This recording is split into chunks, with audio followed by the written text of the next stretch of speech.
আসসালামাইকুম প্রিয় দেশবাসী, সবাইকে আমি বলতে চাই, আওয়ামী লীগের নেতারা, আমরা যুবলীগ, ছাত্রলীগের নেতা কর্মীরা দেশ ছাড়ার উদ্দেশ্যে বেরিয়ে চলছে। আপনারা এয়ারপোর্ট, সীমান্ত হয়ে যান, ভারত, নেপাল, ভুটান, সৌদি, কাতার, যে কোনো জায়গার যেন পালাতে না পারে। সাধারণ জনগণকে আমি বলতেছি, ছাত্র ভাই ও বোনদের উদ্দেশ্যে করে আমি এই আমার মূল্যবান কথা শেয়ার করতেছি। আওয়ামী লীগের কোনো যেন নেতা বাংলাদেশের যেন বাইরে যেন যেতে না পারে। আমরা জীবন দিয়ে হলেও তাদের এই হলো বাংলাদেশের মাটিতে আমরা তাদের হলে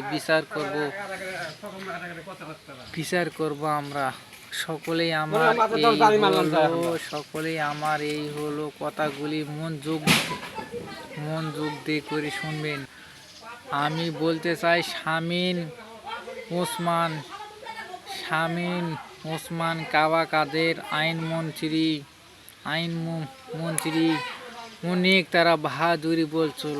আমাদের দেশনেত্রী বেগম খালেদা জিয়াকে বাড়ি থেকে বের করে দিয়েছিল। ওদিন আমার হলেন নেত্রী দুই চোখের পানি হলে মুছছে। আমি ওই ভিডিওটা দেখে আমি সারা রাত হলে ঘুমাতে পারিনি। যেদিন আমার বিএনপি সরকার ক্ষমতায় আসবে, ওই দিন তাদের আমরা বিচার করব বিএনপির পক্ষ থেকে। আমি বলতে চাই যে শামীম ওসমান যেন দেশ যেন না ছাড়তে পারে, তাদের তাদের এয়ারপোর্ট সব জায়গার যেন তাদের পাসপোর্ট ভিসা যেন তল্লাশি করা হোক। আনসার বিজিবি ও সেনাবাহিনীর উদ্দেশ্যে করে বলতেছি যে তারা যেন বাংলাদেশ ত্যাগ যেন না করতে পারে। তাদের যেন এই বাংলাদেশের মানুষই যেন এই বাংলাদেশের মাটিতেই তাদের বিচার হবে।